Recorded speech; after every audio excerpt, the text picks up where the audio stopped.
Hello, folks, and welcome to the Non-Diet Yogi podcast. I'm your host, Casey Conroy, non-diet dietitian, naturopath in training, and yoga teacher. This is episode 29, Overcoming Elitism and Racism in Yoga with Dianne Bondy. Dianne is a social justice activist, author, accessible yoga teacher, and leader of the Yoga for All movement.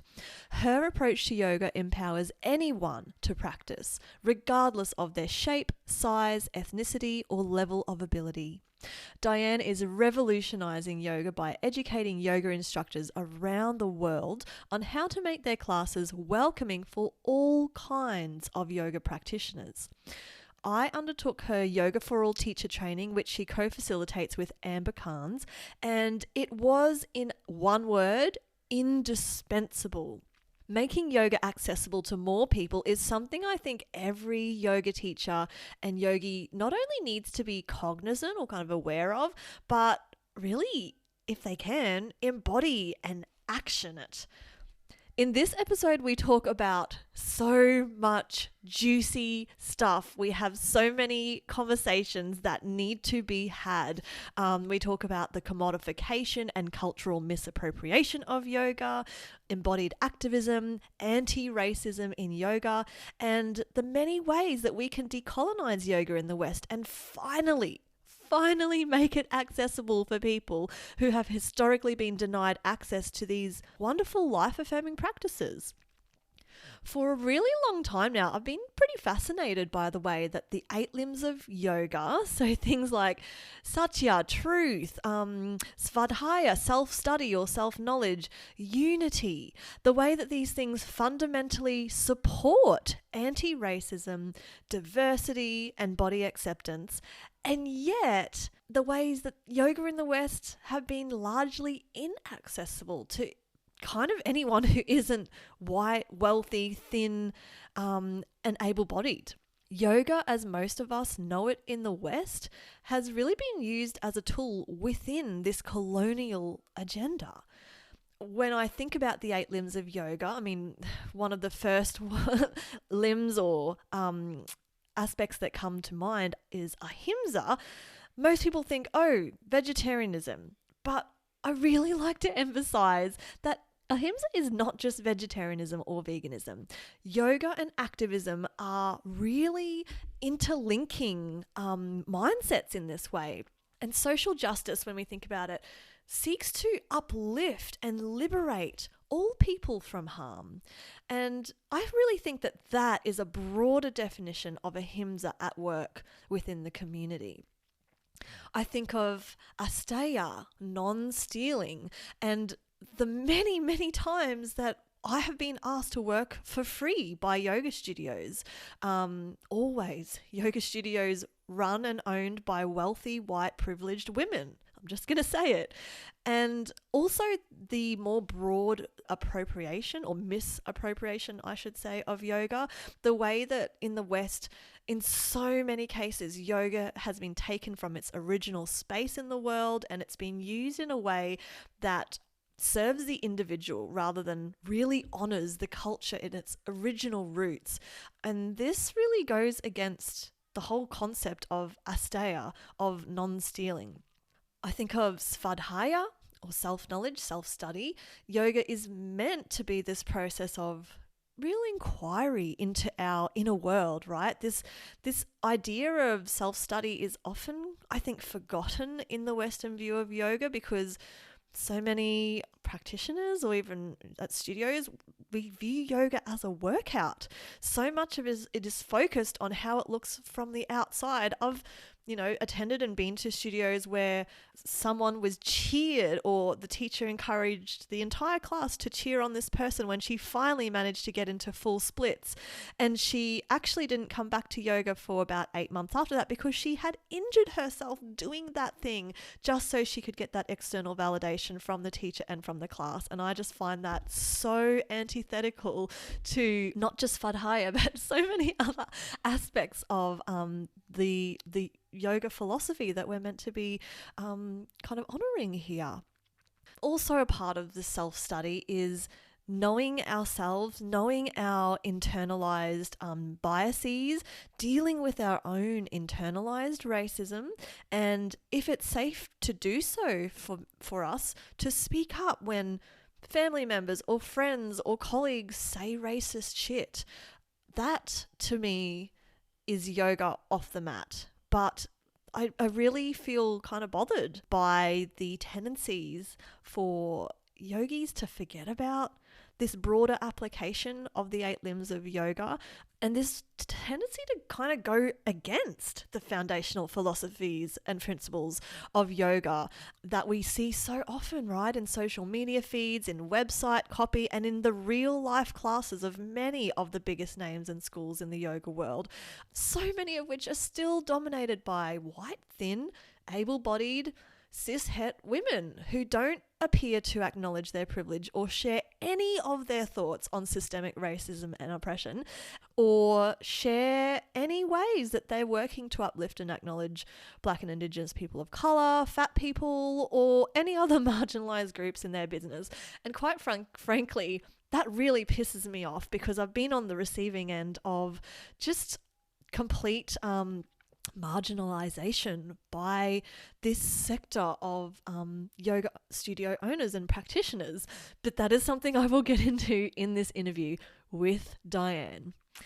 It's also something I've covered in a number of articles I've written. I wrote Yoga for Non-Unicorns and Performative Activism in Yoga.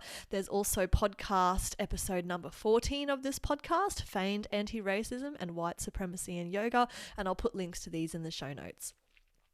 As a biracial woman who has at times been living on a very low student income, as I mentioned, I have experienced stigma in various situations I've been in the yoga world. Being asked to work for free or for abysmally low pay by wealthy white women, in yoga studios where we were told we were lucky to be employed and given the impression that we could be replaced at a moment's notice if we were to rock the boat by making a complaint or opposing being asked to work for free. And at the same time, I need to acknowledge my own privileges. I'm able-bodied, thin, I'm a half-white person. I am in my late 30s, so I guess I'm still young-ish.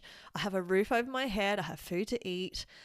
And I know that within the yoga and wellness worlds, there are many other folks who have felt equally or far more ostracized by cultural appropriation, white supremacy, patriarchy, the gender binary, classism, cis heteronormative culture, all of these things within yoga and within wellness, these sanctuaries that we try to go to for shelter from many of these things. So a really quick personal update before I get into the interview with Dianne. I have moved my nutrition clinical space into Mullaney in the Sunshine Coast hinterlands, Queensland, Australia. So that's really exciting. I am also taking new clients online. So if you're a local Southeast Queenslander, you can see me in person, or if you're visiting the area. Otherwise, virtually is an option, and I see people from all over the world. If you love the Non-Diet Yogi podcast, please subscribe so you get the latest episodes as they come out, and pretty please give us a shining review on Apple iTunes. I have a bunch of free stuff available to you. I have a wonderful ebook called A Modern Yogi's BS-free guide to Wellbeing. It's a nice resource if you're wanting a quick introduction to how you can look after your health without all the wellness wankery. You can download it for free at funkyforest.com.au or get it from my Instagram profile link at funky.forest.health. And for bonus episodes and other goodies, become a Patreon for just $2 a month.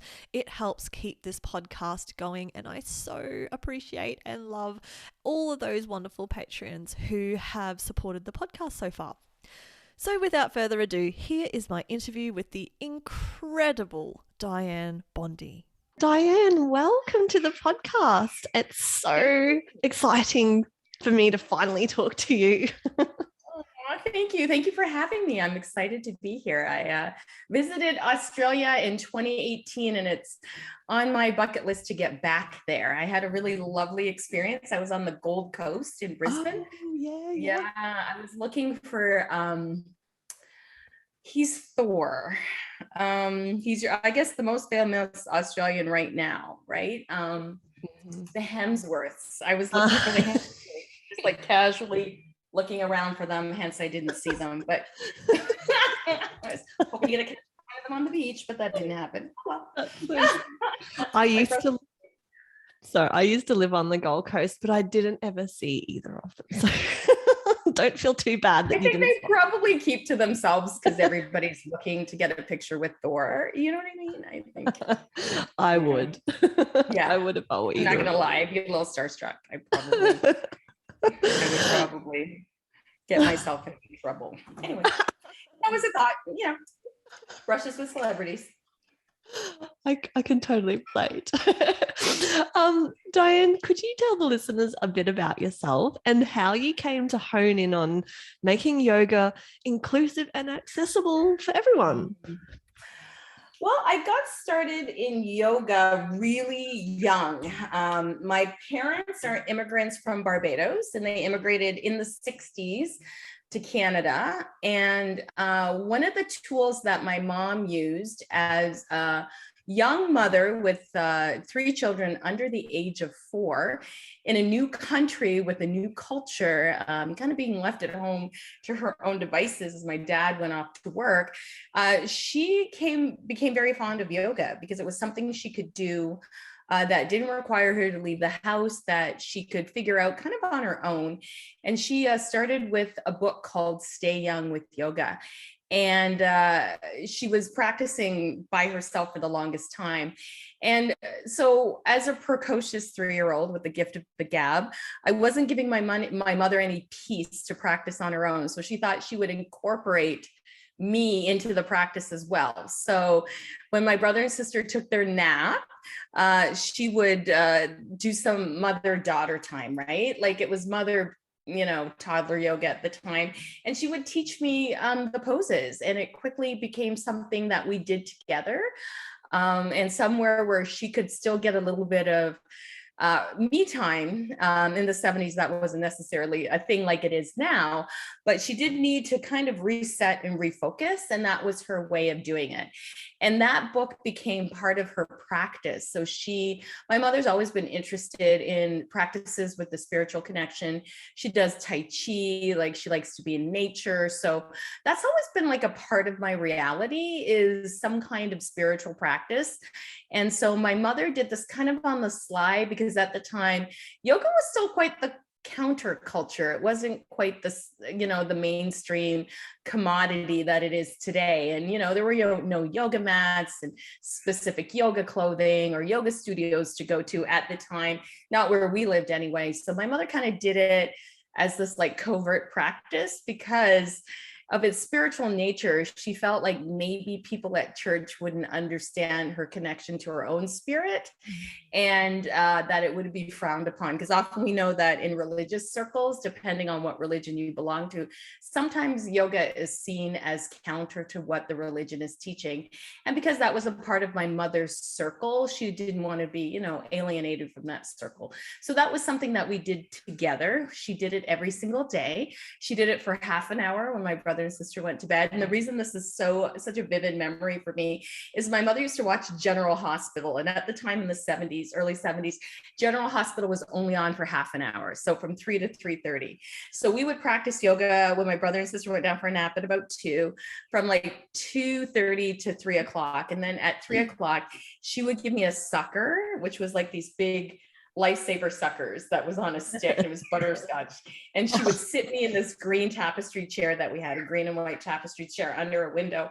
And I would have to sit there and be quiet for 30 minutes so that she could watch General Hospital. So it was mommy's watching her shows, right? So that's what my mom was doing.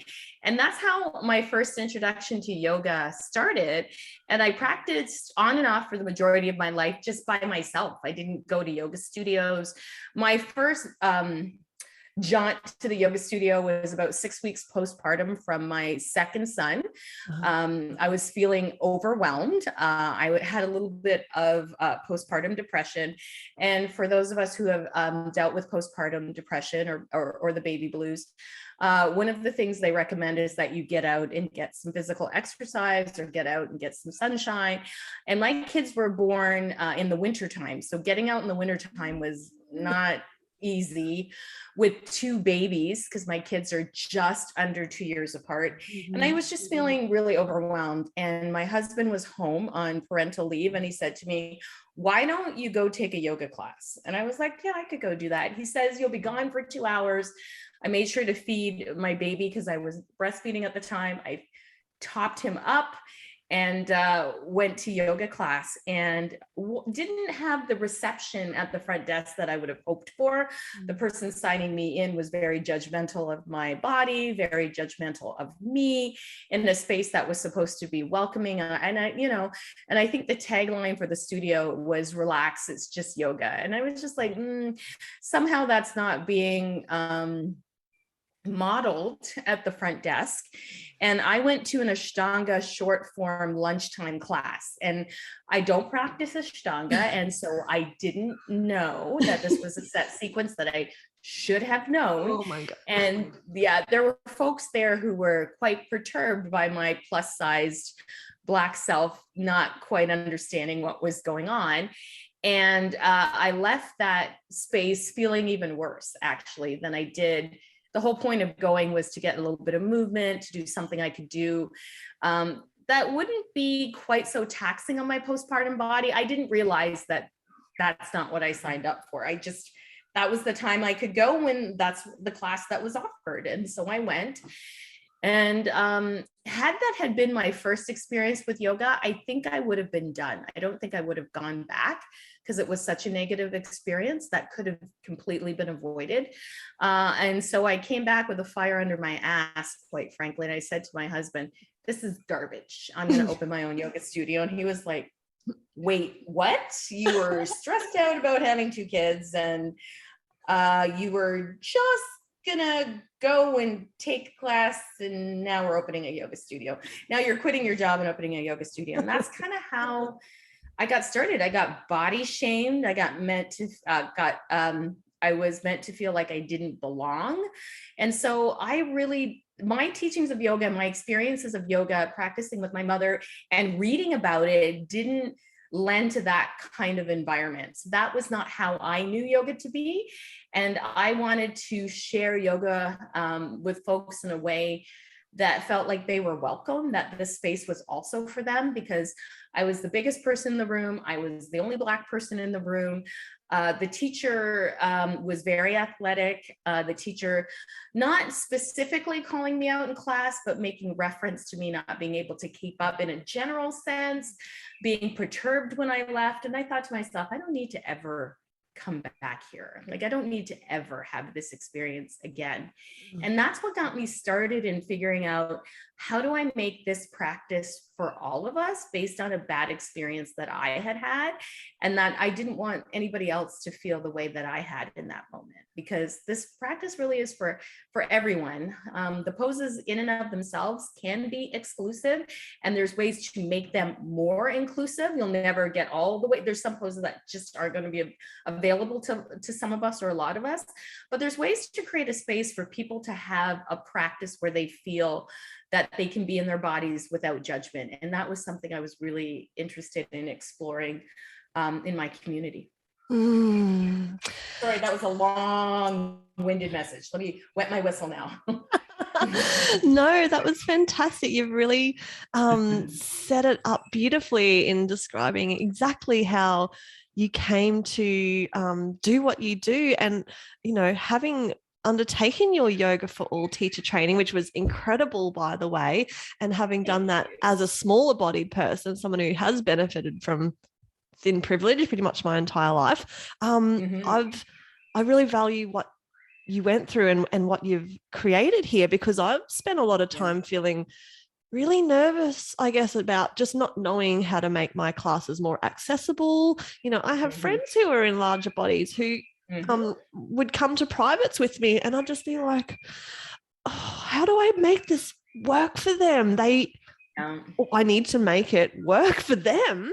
But I also felt I'm scared to ask students in different body sizes and shapes to my own for their feedback on what was working and what wasn't. I just didn't have those skills. But the teacher training you and Amber offer it's so rich in options and perspectives, and not just for teaching to different body sizes, but different ability levels and ages, those with injuries that impact their ability to practice. As you said, so many traditional yoga asanas just are not doable for most lots of people, lots of people. And the expectation that we all just kind of fall into line is a very ableist expectation. Like there are people with disabilities that we don't see to the naked eye. There's people with disabilities that we do see that move into the space. And how do we create a space that doesn't feel like we are centering able-bodiedness, but that we're centering an opportunity for people to be in their bodies in a way that speaks to them?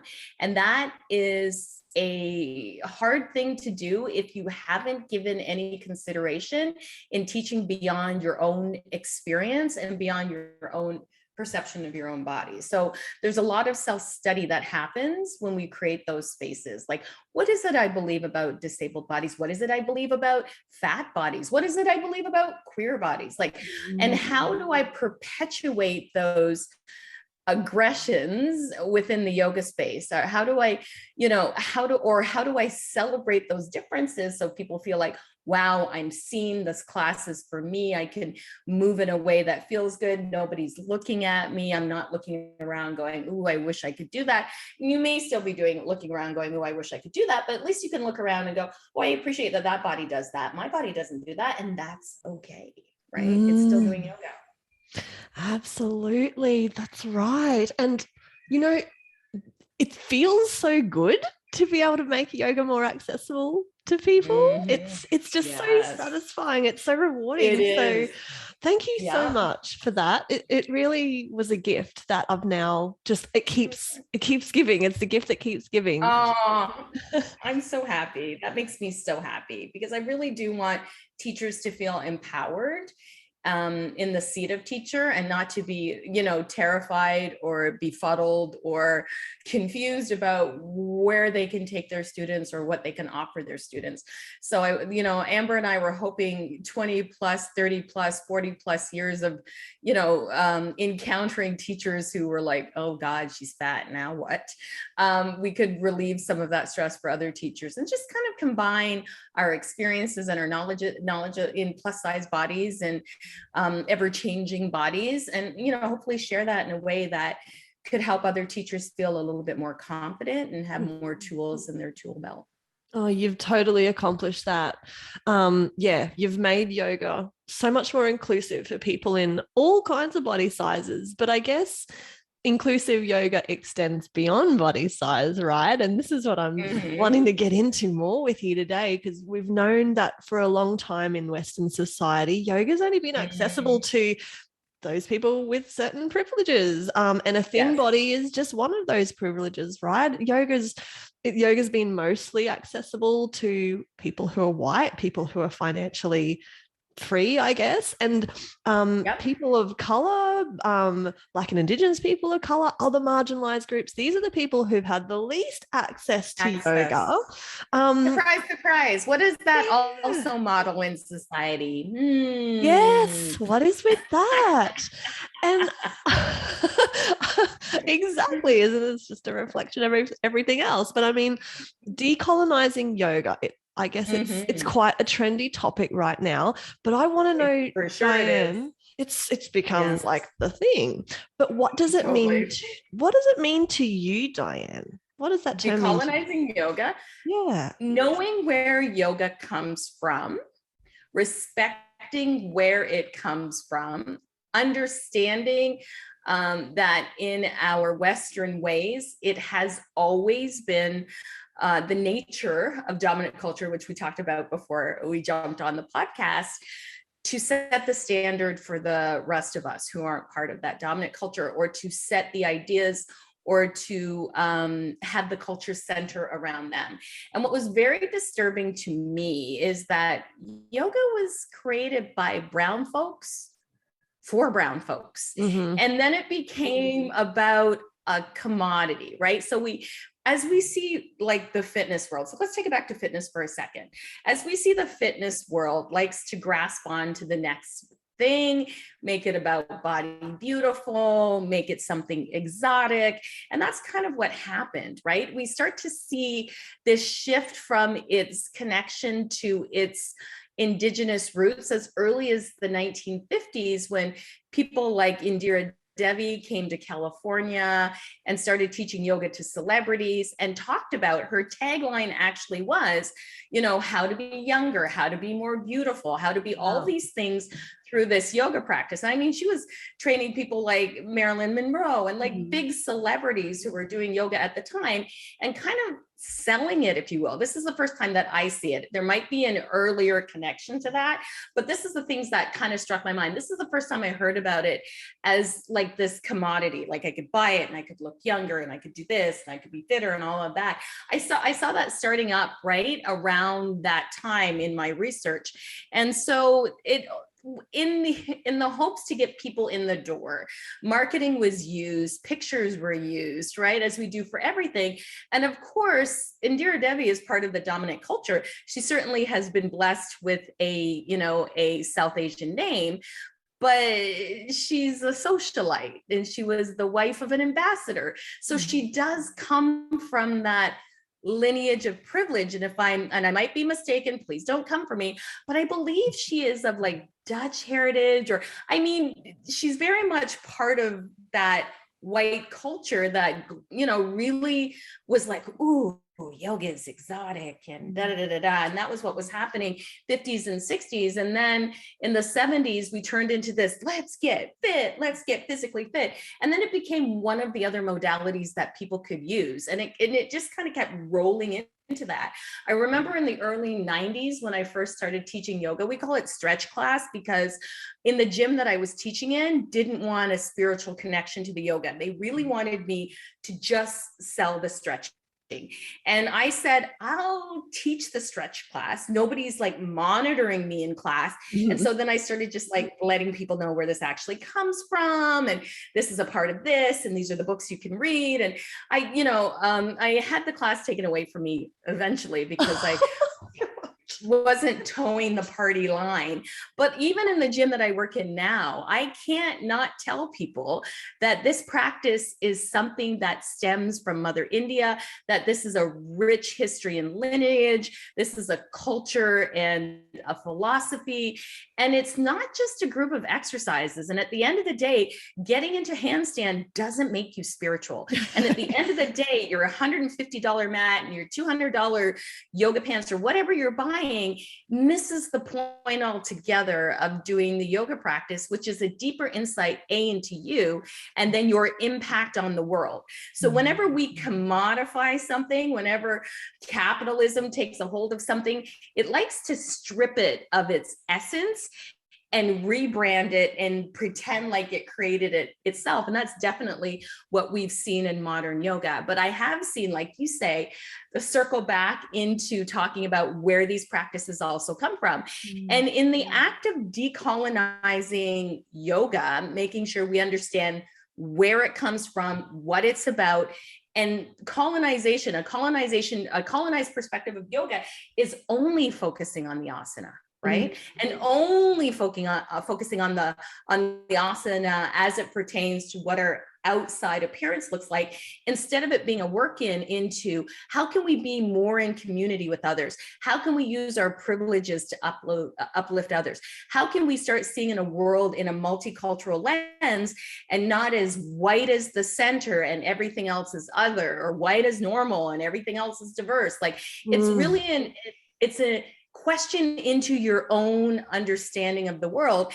And in essence, in decolonizing yoga, you're also decolonizing yourself, because you're in self-study, Swadhyaya, which is one of the, part of the first two limbs, right? it's an observance. It's like, are we actually knowing who we are and what we believe? Why are we coming to the mat? Is it simply for physical prowess, or is it to get a better understanding of our own humanity so that we step out into the world and we don't perpetuate violence against other folks who are not as privileged as we are? Yeah. And that, in a nutshell, is my arrogant opinion on decolonizing. I don't think it's my opinion. Don't think just my opinion at all.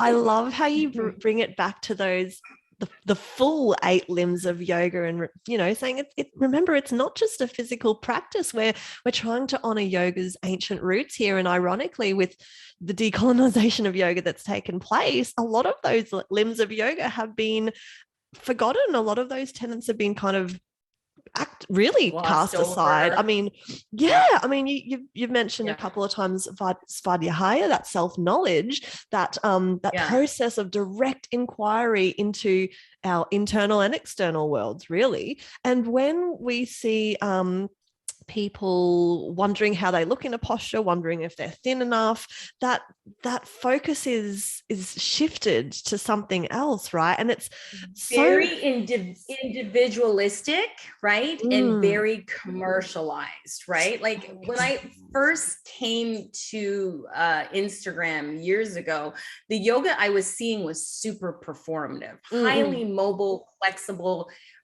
thin bodies performing performative acrobatic postures and calling it yoga, no connection to its spiritual roots or its historical roots. And it was just like, how many books and how many magazines and how many, conferences were devoid of any kind of rounding or rooting into what it is that we're actually trying to do. To your point, like our internal and our external self-study of the world that we reside in, and how we continue as individuals to perpetuate harm knowingly or unknowingly, because we haven't had a deep dive into who we are, what we believe. And that's part of what the yoga practice is, a deep dive. We have yamas, we have niyamas. Asana is like the third limb. Pranayama, like there's dhyana, there's all these things that we need to be doing, but we only seem to focus on the asana and think that is the entire practice. And that in and of itself is colonization, when we choose the one thing that we like about somebody's culture and we strip everything else away and we pretend like we made it ourselves, and we create these, trademarked things. And it's gross. The whole thing is like requires more self-reflection. I agree. And that lack of Svadhyaya isn't the only of the 8 limbs of yoga that kind of gets forgotten with this colonization of, or using yoga as a tool with a colonial agenda, right? I think of absolutely Asteya happens not as much as it really Asteya, non-stealing, Asteya, stealing. There's so much of this taking yoga from its original space in the world and using it in a way, I think you mentioned, that serves the individual rather than honors its roots. And that goes completely against that limb of yoga, or that part of yama. Yeah, totally. It becomes this individual sensory experience as opposed to a collective awakening for change. Yeah. And I can think of other examples with the limbs of yoga, but I'll try to be positive, because I can get into a really negative spiral, which is necessary for I change. can do that too, especially the state of the world today takes me down a downward spiral really quick. So I get that. Well, because I totally get that. And understandably, I think almost all of the yoga studios I've worked in have in some way enforced so many harmful ideas, whether it's diet culture, ableism, classism, cultural appropriation, queer erasure. Like it's kind of everywhere, and I can get a bit down in the dumps. I can get a bit down in the dumps. Yeah. That's okay. We're here to change it, though. We're here to change. That's right. And I'm seeing some positive change. You spoke on your podcast, Two Black Girls Talk About Everything. you actually interviewed the editor of Yoga Journal not that long ago. And it's great that they're finally featuring more racial diversity, but it does seem slow. Too slow. And unfortunately, Tracy Middleton has moved on. So I don't know what is happening. That was, she has. So that was her focus, right, is to redress some of the harm that the magazine has created over time, because that magazine has had a hand in modern cultural or postural yoga that we see in the West. A lot of that has been dictated by the trends within Yoga Journal, and Yoga Journal certainly has tied yoga to diet culture. Like a lot of things have happened in that magazine where we're all like, yikes. Yeah. What is happening? I mean, I remember buying my first issue of that, noticing that there were more advertisements in it than anything else. Yeah. And I just was like, what are the resources here? Like, what am I getting out of this? But it was, I think, her intention to redress some of the harm. And I was really thrilled that they had reached out and apologized to me, because they had created a lot of harm for me. And I got that. I never expected to get closure or acknowledgement of that. So it was nice that I got that when she was there. But I don't know what they're doing now. I haven't been paying attention to them after she left, because I really did appreciate her perspective and her taking ownership for the culture, a lot of the culture they've supported, if not created. So yeah. Well, yeah. Put a lots and lots of missteps there. Lots and lots of crappiness there. I know. Yeah. I know. And I think anyone who's been marginalized due to systemic oppression will feel the sting of that. I mean, as I say, I've worked in a number of yoga studios run by white, wealthy, thin, able-bodied women, where there's so much of well, firstly, there's a lot of spiritual bypassing going on, but there's a lot of this speak of, I'll show you, do my teacher training, I'll show you how to realize your infinite potential and build a beautiful yoga business and become super successful in the wellness world. And at the same time, there's literally zero recognition of their own privilege, their own implicit bias about what a beautiful yoga business looks like, which is, again, usually white, non-disabled, thin-bodied, dominated. And this is just so universal, at least from what I'm seeing in my part of the world. Here too. And I'm just wondering, like, I know there'll be yoga teachers and health professionals and such listening to this. What inner work do we as individuals, whether we're yoga teachers or not, well, maybe specifically us as yoga teachers, what do we need to do to decolonize yoga, both on and off the mat? And I know there's a lot of inner work, so that's part of it. Yes. The first thing first is that we have to decolonize ourselves. Like, we need to take a long, hard look at who we are and what we believe. And then we need to look at the spaces that we're curating and ask ourselves, who is not in this space and why? What have I done in my advertising that has curated a space where everybody looks exactly like me? Have we diversified our advertising? And in saying that, diversifying our advertising, are we putting measures in place to ensure that folks, whether they are part of the LGBTQIA+ community, if they're a part of the disability community, if they're part of the Black community, the Indigenous community, and other folks of color, if they're in those communities, are they seeing themselves represented within the space? Are there teachers who are disabled or teachers practicing with disabilities? Are they teaching? Are we seeing teachers of color? Are we seeing teachers with different body sizes and abilities? Are we creating spaces where LGBTQIA communities feel comfortable to step into, and that they're not going to feel like there's not a change room they can use and they don't have access to it? Like, what are all the things?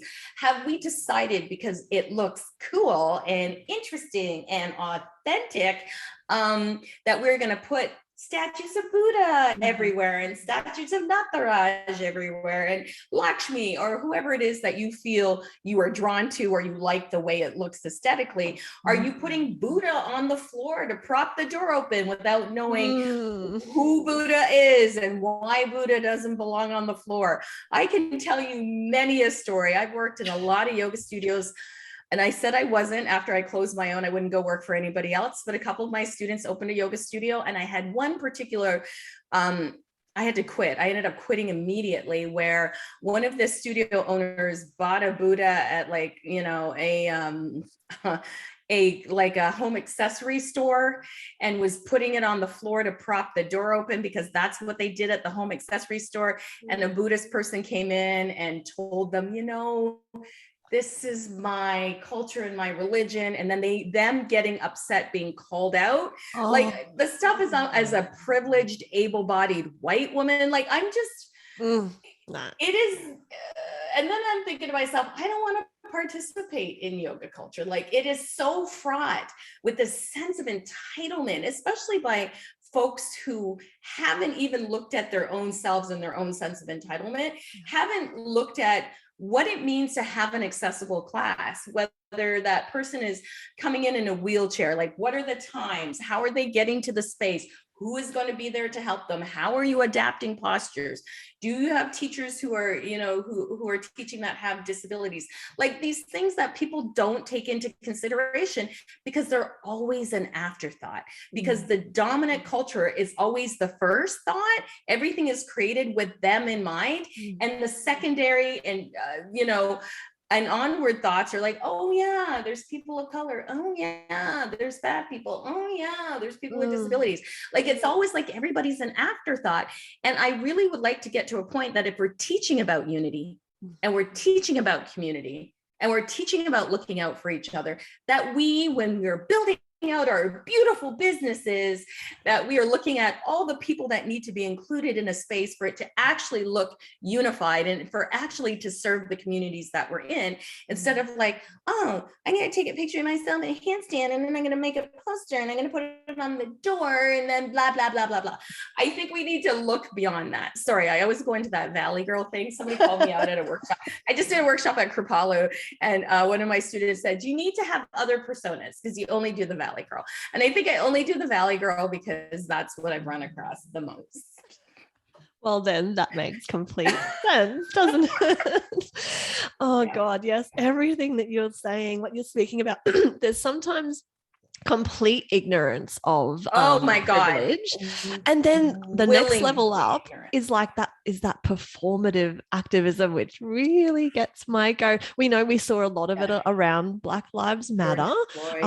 When white-owned, white-dominated yoga studios were posting these beautiful memes on social media, things about not seeing color or repeating these ambiguous kind of nice sounding phrases like we're all one or no one is superior. Oh yeah.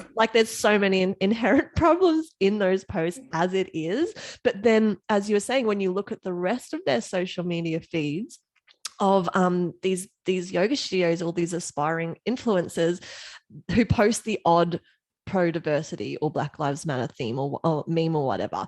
And then in stark contrast, when it's trendy, when it serves them. When it's trendy, yes. And then when it serves the rest of the whole rest of the feed is white, thin, able-bodied, cis women laughing while drinking green juices or doing handstands on beaches. Exactly.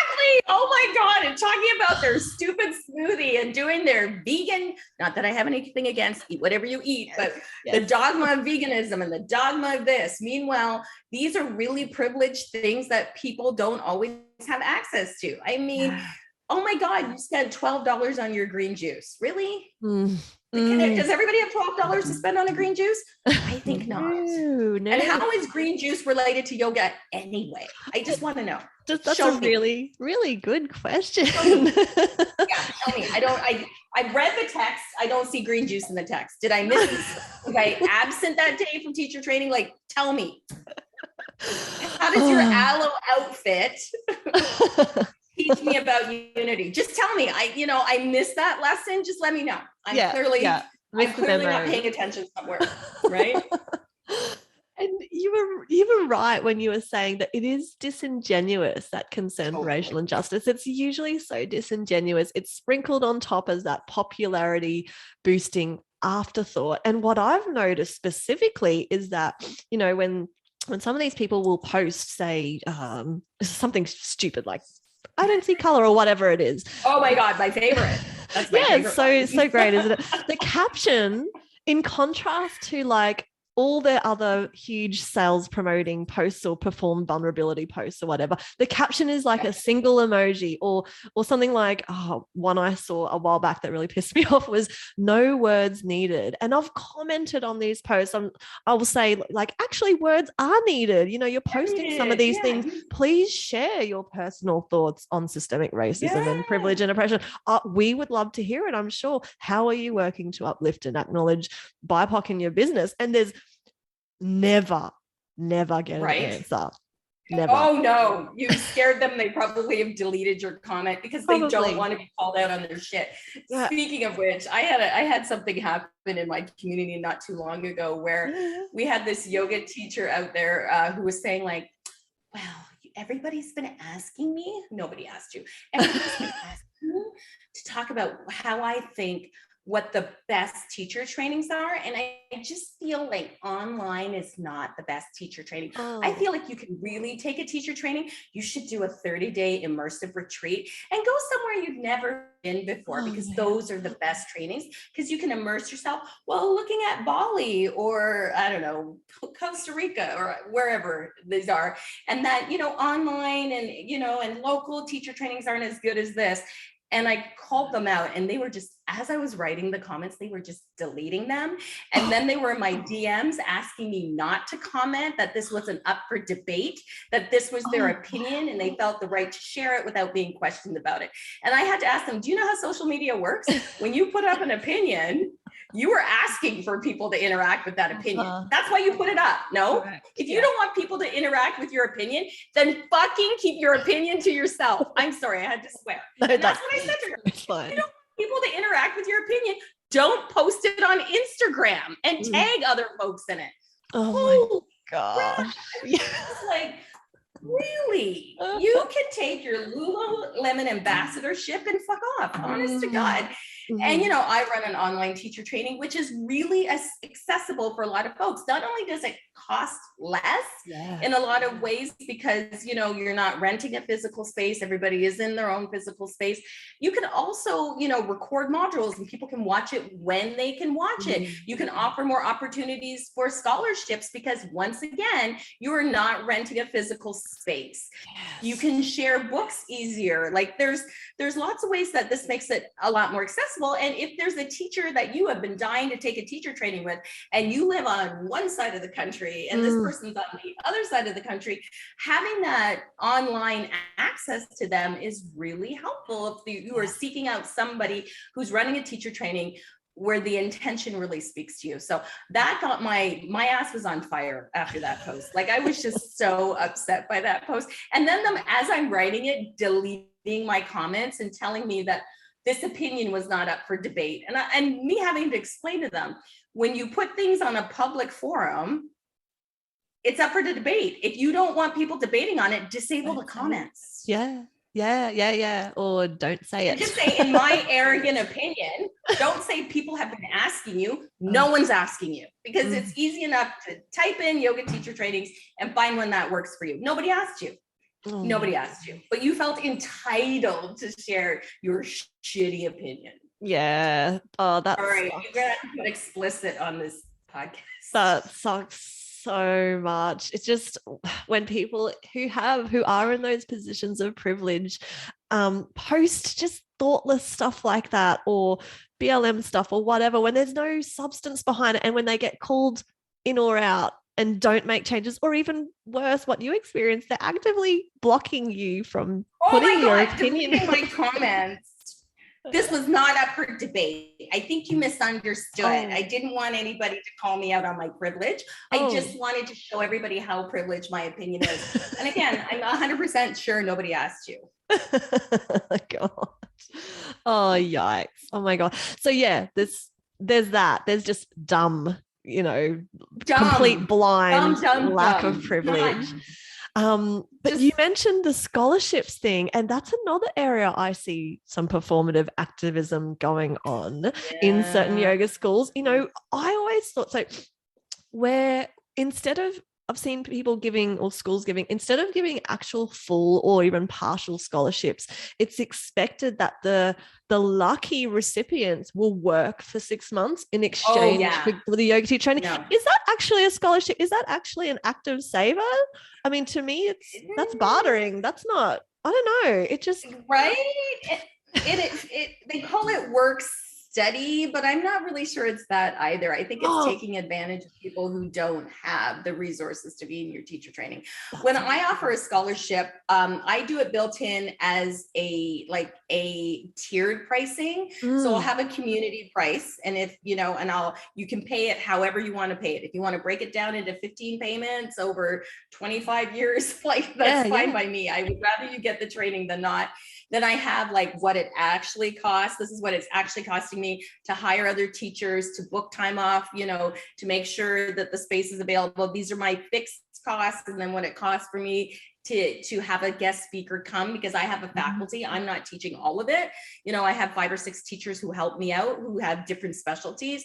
I have somebody who's a chiropractor and a rehabilitation specialist. They are teaching and a Pilates instructor and educator. I have them teaching anatomy. I have a person who's 3 people who are South Asian, and this is their culture, teaching about the philosophy, teaching about Ayurveda. There are people in here who this is actually who they are and what they do, that I hire them to do the thing. And then I talk about, of course, body image and breaking down, things, and how we reach out to the Black community. So all of us have our specialty, and I curate that faculty for me. I also have people talking about, there's a person who comes in and talks about unlearning gender. So I talk to that. There's a person who talks about trans care. So I have a lot of people in my teacher trainings talking about a lot of different things. And so that price is all of those folks' time, energy, money, and resources is encompassed in that price. And then I have a supporter price. So if you have the privilege and the resources, you can pay extra, which subsidizes the community rate. So that person gets it at half price or a third of the price or whatever it is. I have that community price as a pricing point, but I always say, reach out to me if this is also inaccessible. And I often I've had whole teacher trainings where half of the teacher trainings on scholarship and full scholarship at that, because I do want them to take that teaching back to their communities. And that's how we create that diversity of teachers. So it doesn't, just because you're Black doesn't mean you can't afford teacher training. But there's lots of people out there who can't afford it, who are coming from historically excluded or marginalized communities, who could take it back to their communities. So we don't have this white saviorism happening where you're like, oh, I teach yoga, I'm gonna go to this downtrodden community and teach yoga because I am so great. We want to train people from that community to interact with their own community, so you don't go in there and do harm. And if you're interested in creating diversity in those communities or having yoga in those communities, sponsor a teacher. Pay for somebody within that community to go take teacher training and take it back. It doesn't have to be you. No. Don't center yourself. Stop centering yourself. Don't center yourself. I know it's hard because you're always in the center, but see if you can step to the side and let somebody else have a go at it. Yeah, that's right. I love how you have that tiered approach with the scholarships, because that is dismantling power differentials between different, classes or levels of privilege. Whereas this so-called, it's one school I'm thinking of in particular, where that lucky person gets the scholarship and they're just cleaning toilets or cleaning the studio for 6 months to pay for that. That perpetuates power differentials. That underprivileged person who is lucky enough to get the scholarship is also staying after class to clean the studio. Waiting on everybody. Now it's lucky enough to wait on everybody and clean your toilets. Yeah, where have we seen that before? I wonder. Doesn't seem like social justice to me. No, it doesn't. It just seems like a perpetuation of what's already been happening. Exactly. Yeah. Oh, so okay, we're coming up. We've got maybe 10 minutes left, so I want to just there's so many things I want to ask, but I guess as someone, I mean, if I think about, I think about myself and the work that my inner work that I've done so far, but I know that I'll probably be speaking for other yoga teachers here too. How can I move from someone who, really strongly believes in and supports social justice to someone who is more of an activist in these areas, especially in terms of being anti-racist? So I talked to other, yoga teachers, and there's plenty of why. Like, the reason to do this is so obvious, but less of the how. This is what I'm hearing. And at least the teachers I've spoken, question. Yeah, what are the practical steps people can begin to take to creating that more equitable and just world, to really see it? Hard question.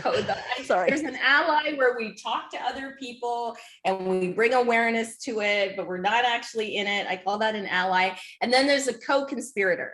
You are at the march with the Black folks, putting yourself in front, because we know that Black, brown folks, queer folks, folks with disabilities tend to be the target of violence more so than white folks in these protests.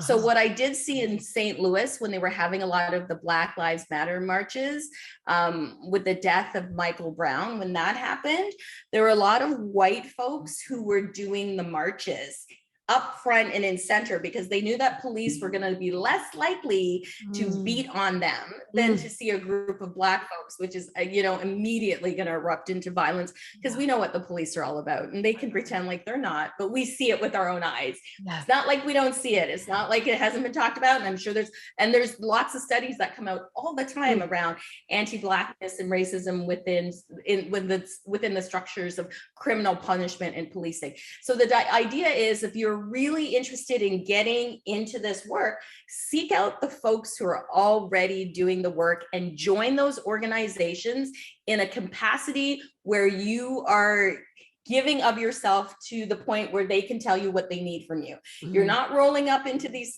organizations and wanting to take over or wanting to be in charge of things. You're rolling up and you're saying, listen, I've been feeling passionate about this for a long time. I've been using my resources this way. I feel I can do more. I would like to join this organization.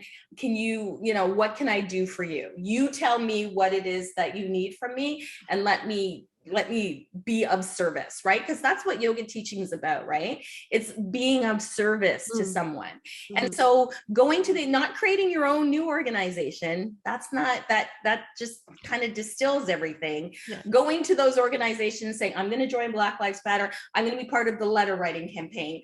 I'm going to go to whatever march, and I'm going to put myself up front and center, because I know when Black Lives Matter marches, they get a lot of pushback from alt-right groups or hate groups or terrorist groups. So I'm going to put myself in between that as an actual person who's a co-conspirator. I'm going to fucking vote is what I'm going to do. And I'm going to vote for people who see all of us and who are not stomping for the 1%. Okay. I'm going to pay attention and use my privilege of voting to shift the tide. And I know a lot of us feel hopeless and useless about voting, but that's something that we've been coerced into thinking. We can make a change with our votes, but we have to show up. We have to register. Maybe one of your jobs is helping people get registered to vote who have been alienated. Yes. Maybe you call your state representative or your provincial representative, whoever it is, and you ask them, I voted you to do something about bill, whatever. How is that going? Like holding people's feet to the fire, for lack of a better term, becoming politically engaged, right? Looking where your money goes, figuring out how you can serve others without centering yourself. And it really starts with first a lot of self-reflection, not a little bit of self-reflection, a lot of self-reflection. And then figuring out what you're really passionate about and seeing the folks who are already on the front lines of that and helping them, right? Because they've already done all the research, they've already been out there, they've already got all the connections, they can always use more resources. So be a resource. Oh God, thank you. That's gold. That's gold. And on the topic of not, distilling things further and going off and creating your own thing, but rather joining forces and asking, how can I be of service to these organizations, to these people who've already set this up? There are so many resources out there that have been created by BIPOC and people of color, and we need to pay them for their Exactly. time That's and their another labor. one. That's a Exactly. The expectation that Black folks and other people of color educate you for free. You will pay for it from a white person, but a person of color, you expect it to them from free. Educate me. Yeah. yes. We get reduced down once again to what we can do for white folks. Exactly. Right? We get reduced back down to that every single time. What can you do for me to help me understand? I don't know what to do. Please teach me. Yeah. It's just no. If you want to pay me, I'm happy to teach you, but there are tons of free resources that have been created online for decades. You can do for yourself. Black and brown folks and other marginalized and historically excluded identities cannot hold your hand through the process. You need to do this work yourself. Yeah. It's not our job, and we're not here. Our sole existence is not to educate you. We have our own stuff to do. We need rest, right? And we also need people to step up for us so that we can step back and catch our breath, because we have been fighting this fight forever. You are just new to it now because maybe it impacts you, or maybe you grew a conscience and this was something you wanted to pursue, but this is not our job, right? And stop expecting Black and brown folks and other folks of color to educate you for free. Pay people, buy people's books, go to people's workshops, pay them. You would pay a white person, best believe. And you'll run to Starbucks and pay $12 for a coffee. So pay folks. I know you don't have Starbucks in Australia, right? We do, yeah, we do now. Oh, yeah, you do. I heard it's not very popular. I heard coffee culture in Australia is very, very exclusive. See, I'm not a coffee person. I'm not that sophisticated. So I don't know, but we definitely have Starbucks. I know that. Okay. I wondered. I had heard it was not a thing. So I don't remember seeing one when I was there, but just where I was, there wasn't one. So. Okay. So Dianne, just coming up to the hour, I guess, is there anything else that you'd like to add that you think listeners would really benefit from hearing? One thing that if you're really interested in decolonizing yourself and decolonizing your practice, start with looking at your own self first. Start looking at your social media feeds and see who you're following, and see, the content that's streaming. Does everybody look like you? Does anything speak to what's going on in current events? What newspapers are you reading? Who are the people you're hanging out with? Who are the people that you want to engage? And do you have any people in your circles that are part of these identities? Or are you only rolling with folks that look like you and have a similar experience of the world of you? Because that is just going to reinforce your privilege and reinforce your perspective. And if you have bias against certain populations, maybe unpack that. Ask yourself why it is you believe certain things about certain populations. Were you taught this in school? Was it an experience that you had? And how can you unlearn those experiences? It's kind of like learning to not bite your fingernails anymore. You have to be conscious that you are putting your hands in your mouth and biting your fingernails in order to stop biting your fingernails. And so that is something you need to consider. How much work am I willing to invest? How important is this to me? And if I don't care, and that's certainly your privilege to tap out of these things, know that not doing something is also a statement. It certainly is. Oh my gosh. Dianne, where can people find you? Like, obviously you've got so many wonderful offerings in the world. The Yoga for All teacher training that I've done, I just loved it so much. And I've been looking at your 200 and 300 hour teacher trainings, and they just look so freaking awesome. So please share, where can we find you, and what are you offering? What are you up to at the moment? Well, you can find me at diannebondyyoga.com. We're right in the midst. We just finished our first 200-hour teacher training online. That finished this past weekend. So I'll be having another one in January. I only run once a year because they are 7 months long, because there's a lot of content to learn. I just started my second 300 hour. And again, I run that only once a year, because it is, my teacher trainings are long because I want you to sit with this stuff and really contemplate why you're showing up in the world.